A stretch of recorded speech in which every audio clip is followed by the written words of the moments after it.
What's going on, people? It's another video for you. My name is jayz, and today we're going to speak on Rock Nation, the record label owned by Jay-Z, run by Desiree Perez. Um, yeah, I just wanted to speak on a few things in terms of Rock Nation. First of all, I grew up in hip hop culture, and I had a personal love for different record labels. There used to be a lot of record labels when I was coming up. There was Death Row, there was Bad Boy Records, there was obviously Rockefeller Records, there was Rough Riders, there was Cash Money, there was LaFace, there was what? Who else had a record label? We have No Limit Records. You had all these labels, Star Trek. With Pharrell. A lot of labels were just popping up. They called them boutique labels. Most popular at the time was a 50-50 venture. Obviously, with Cash Money had a historic deal. It was like 80-20. I think No Limit Record had a similar deal with Universal. I mean, I had a love for them. I used to sit down and read all about the record labels. I used to read who owns what record labels. There was Swerve House. There was, Rap a Lot Records. There was just so much, and everyone presented something new. Everyone had their own sort of vibe going on. Everyone had their own sort of crew happening. Hip hop thrived under that. A lot of record labels, but some bad contracts, some good contracts. A lot of people got very wealthy. A lot of black men got very wealthy. A lot of some black people got very wealthy. Partaking in the culture that was created by people that looked like them. You know what I mean? And prior to that, obviously, you had all the great record labels. You had Def Jam as well. How can I forget Def Jam? You had Rush Communication, Def Jam. You had, like all these amazing great record labels. There was competition, which made the game very good. There was people getting creative, because I think competition is always good in terms of, like, you know it keeps you on your toe, and the product that has been created is multiplied. It's get you know People become more creative in creating a style or a look or a different type of artist, or it allowed for companies to focus on different sides of hip hop, which had a variety of you know different artists, and hip hop thrived under those things. A lot of black men thrived under those things. A lot of people got into position of power, and changed their lives and their families' lives, and even some people even changed their whole neighborhood. Do you know what I mean? Um, yeah, and I speak on Rock Nation on the basis of its monopoly in the hip hop industry at the present moment. The question is it because of Jay-Z's legendary status that people cannot question Rock Nation, or is it because Rock Nation has sort of nitpick, or all the smaller record labels about to take off, i.e., 1501, owned by Kyle Crawford. I can't pronounce it. Kyle Crawford, um, out of Houston. I speak on this on the basis of Megan Thee Stallion and the deal Megan Thee Stallion had with 1501. When I read the summary of the deal, in my opinion, I didn't see it being a terrible contract compared to the contracts that used to be signed in the early 2000s. You know, but and I hated the fact that in the way Rock Nation handled that, it really clipped the wings of another black entrepreneur trying to come up, and that was a bad look. My situation is, if Russell Simmons has done that to Jay-Z, um, Kareem Buck, and Damon Dash, I don't think the business side of Jay-Z would have been thriving before that. And I think that the monopoly they have is dangerous for hip hop culture, because what then you also find is, on the side, on the media side of it, the media outlets are very careful critiquing Rock Nation or Jay-Z, because the power they have is so big, and the influence of Jay-Z in terms of wealth can stop, or they're afraid that it can stop the money of other people trying to move forward. So people are become afraid to critique things that should be critiqued, in the fear of them losing a deal or losing a future collaboration with Jay-Z, or the artist Jay-Z is signed. So now everyone cannot fly because of Rock Nation and its monopoly in the game. And I think that is stifling the game. So you might believe different, and I want you to go into the comments and let's have this conversation in regards to it, because they deal with Megan the Stallion in terms of the actual deal. When I saw the deal, 50% ownership in your contract, you got a decent percentage, I think about 40% of your merchandise and on your show. I started looking at the deal. I'm like, am I missing something here? For a first timer, your first deal, you had a 50% ownership and you didn't put one penny in. It was an ex-baseball player with money that put the money in. So right now I'm like, and the Jigga involvement in that is a bit, it's disappointing, man. You know what I mean? Like, I didn't like it. It didn't look supportive to the growth of other black entrepreneurs in the United States in the music industry. You know, they don't always have to come through you. You shouldn't always allow they say they come through you. Look at how QC took many years before they even was able to get out of the contract with 300.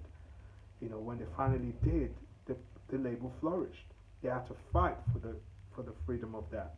Do you know what I mean?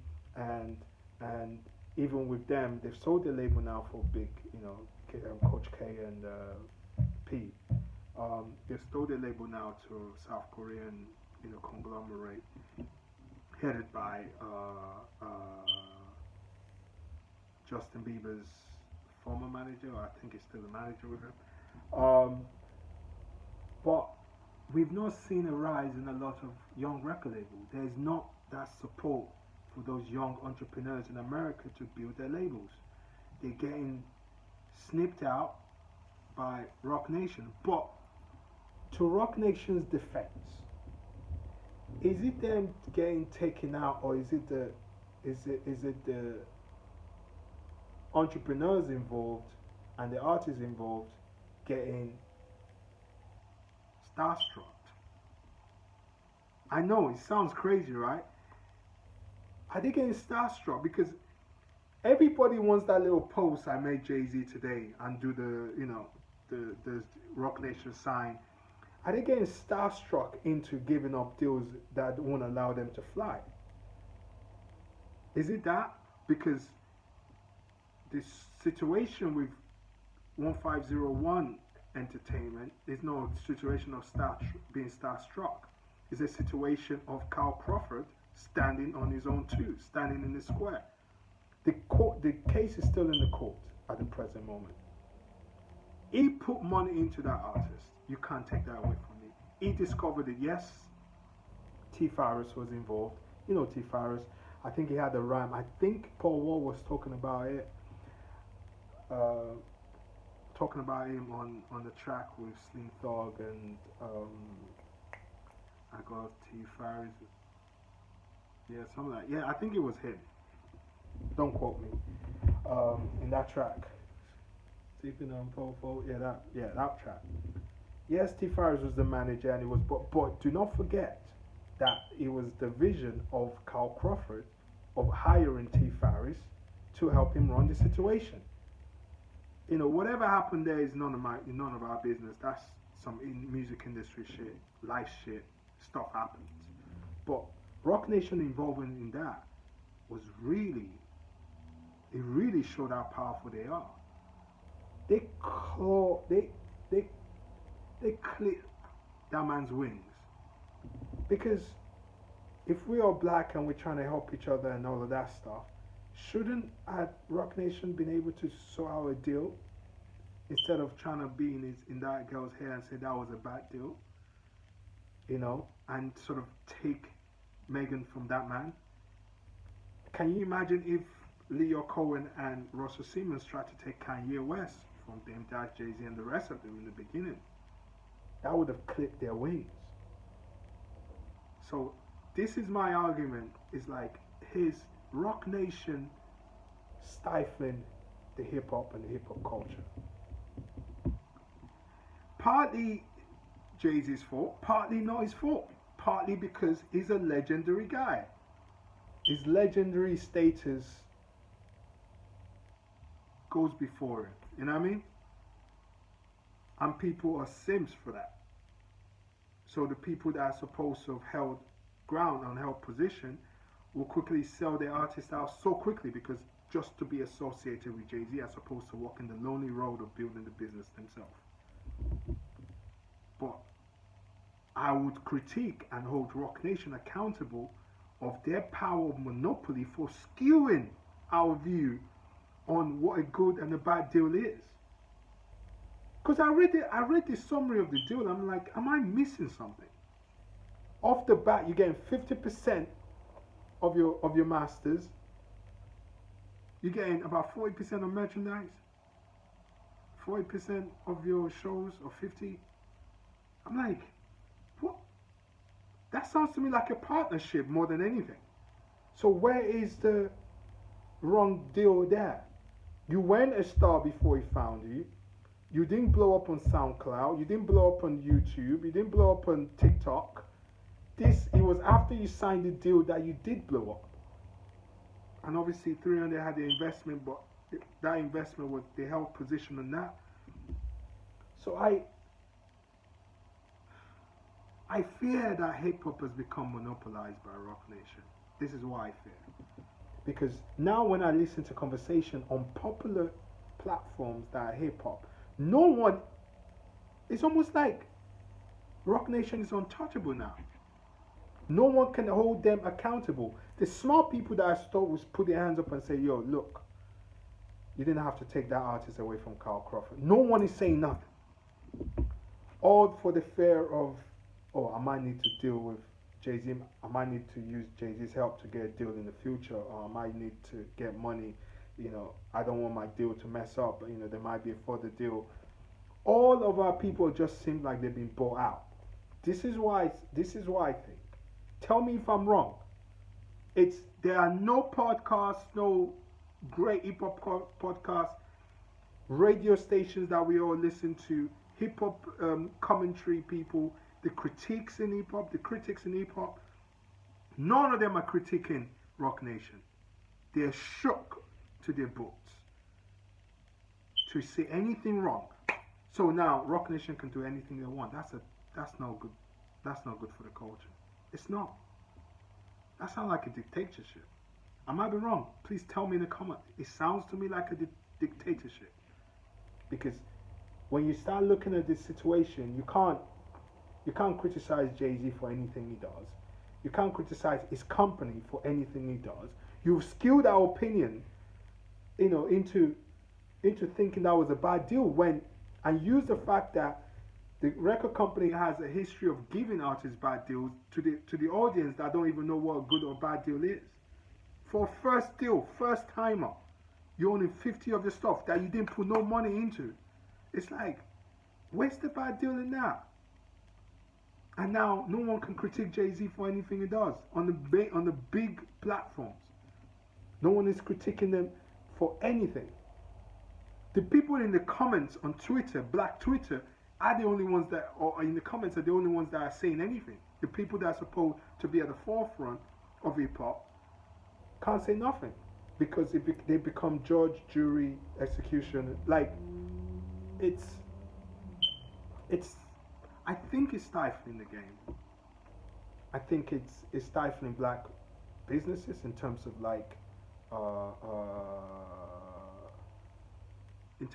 the growth of black entrepreneurs in the music industry. I was hearing what P wasn't saying in one or two interviews that kind of made me think, Yeah, they're trying to block them as well because they were trying to start a sport management, and he insinuated that there was nobody trying to help. Like, so everyone is protecting their space, protecting their money, which is fine. But the problem is, it's it doesn't like allow other black entrepreneurs to be inspired to start.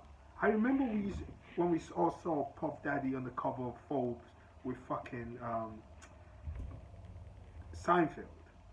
How inspired everyone was. Even in the UK, people would start saying, "Oh, we're gonna start a record label." That was the inspiration of Sean Puffy Combs at the time.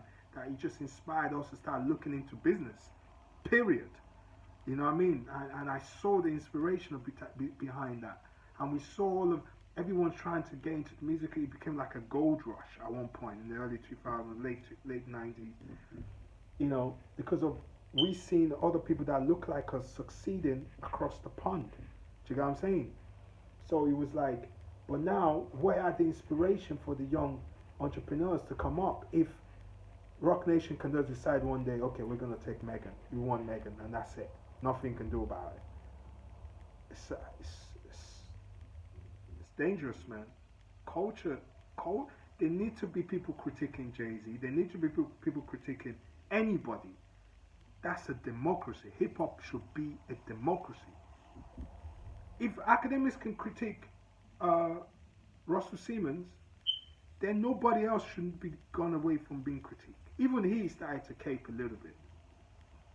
Like I'm seeing in some of the streams, some of the questions and stuff about Tory Lanez, that court case. Even though I do think, you know, he's been going on aggressive for a while and been, you know, needed to calm down. But you know, like their reach in hip hop, if it's not, I don't want it to for them. I don't want them to stop, but there needs to be people critiquing it. So just as like how, you know, Rockefeller, John D. Rockefeller had to be clipped because all the smaller people were not being able to eat. They had to be split up. Standard Oil had to be split up because it was only them. Nobody was getting past them. Once that split up, other smaller burgeoning oil companies were able to grow. In the UK, you had the same thing where the government had to try to stop the increase of a company called Tesco's. They were everywhere. They decided to make smaller shops. So they decided to disturb the corner shops, the independent corner shops that were building up. Do you know what I mean? They had to cut that down. Like, yo, you already have the big mega stores everywhere. Why are you going to try to take from the local smaller shops? You understand? So I think someone has to be there to be able to caution Rock Nation from setting deals. They should have, the Godfather should have shied them away from that deal with them just being able to just grab or attempt to grab Crawford's artist. He put the money into that. You understand what I'm saying to you? There's lack of growth. And the situation is, you can only grow if you go under Jay-Z. And that's a bad, you know, shout out to Jay-Z, the legend. Never say anything bad for him. I still listen to his music to this day. I've been listening to his music since I was 15, from a Biggie. You know, I knew it because I was a huge Biggie fan. You know, but they're not beyond reproach. Like, that's life. Nobody's God. Like, the same way we can hold politicians accountable, they should be held accountable as well. And the hip hop press shouldn't be pressured or feeling pressured not to say something bad. The hip hop platforms, the critiques should not be pressured to holding them accountable. You understand what I'm saying to you? They shouldn't be. It's dangerous for the game. I'm telling you. If you can, I need you to be in the comments and have a conversation with me about it, whether you agree or not. It's looking dangerous. It's not inspiring the next generation of entrepreneurs coming up unless they go through Rock Nation. Why do they have to go through Rock Nation? Why? Why should it only be them? No. They can be independent without you kind of clipping their wings. Why did they have to clip or attempt to clip? Because I know the cases are still in the courts right now. Why are they attempting to clip them? To clip that young man, that man. He invested his money into that. You would have hated that if Russell Simmons has done that to Rockefeller. and taking a Kanye or something. You know what I'm saying? So, oh, yeah, we're gonna, you know, like, you know, it's quite disappointing. I hated that you know, 'cause I respect you a lot. But yeah, that was bad, man. That was terrible. I think they have is I think it's stifling. It's not inspiring younger record labels to come up. It's not inspiring. And then you sign some other people to the record label and they don't release nothing. Some people are leaving because their record label has not been released. They've not released no music under that Rock Nation banner, and they sign record label deals. So there's no investment going on to the growth of those young entrepreneurs, unless it's a fully fledged Rock Nation deal. I don't know what's going on there. Like, you know, shout out to the Q and P to be able to stand in the rain because they had to fight 300 Entertainment, you know, for a while until they were released from that distribution, whatever they had, because they still own their artists, right? They've sold now anyway. But yeah, I think Rock Nation is stifling hip hop culture. I think Jay-Z's insane success. It's alright for him to have been a successful rapper and not being in the hip hop business. Maybe he would allow the business to flourish, but he is in the music industry business. His influence is there. But also I have to also hold some of the artists and the producers and management for being suckers for just wanting that Jay-Z picture. That's the power, that's the privilege Jay-Z has because of his greatness. That everyone wants to be associated with him. But also I have to hold all the people accountable for just selling so quickly, giving up the artist so quickly because they want to be associated with Jay-Z without. There's nothing entrepreneurial about that, just to quickly get a little shade. You know? That's my opinion anyway. I don't know what you guys think. Put your thoughts in the comments. I'm very sure this is we're gonna have a good conversation about this. Let me know what you guys think anyway. But this is my analysis of the game, man. I want to be a time when we have like 10 or 12 other record labels, like how I grew up. Rough Riders was there, Bad Boy was there, Rockefeller was there, No Limits, Cash Money. You know, all those people were empowered. Interscope had like a bunch of them. Death Row, Convict, fucking Shady Records, G Unity Records, Aftermath Records, like a bunch of those. You know, I think they're missing the trick, and I think Rock Nation is missing the trick here. They could, for them to be in a position of a power, they need to pour those money into those young record labels, and they need to let them fly alone. Because they cannot be an Interscope or Universal until they do that. Period. And also the treatment of Carl Crawford and the other things that I've been hearing in the industry, that it's nobody's business on YouTube, but it's stifling. The media has to be independent. Has to not be scared to hold them accountable, because there's a lot of shit that's going on that is not right. You know what I mean? A lot of stuff. A lot of people, one person in particular just left their fold. You know, like they need to be held accountable. Nobody's beyond reproach without being scared. If they can have a rule that you're not going to get punished for saying what you need to be said about the music. Even some verses, everyone is like, oh, Jay-Z. Like, that's not even Jay-Z's best verse. But I see the influence. I see what people like, you know. I don't know, man. It's a monopoly is never good, bro. A dictatorship is never good for any culture, for countries, for anything. You know. That's why I think. What do you guys think? Let me know. Peace and blessings. My name has been Joseph Sadipe, and catch you on the next one.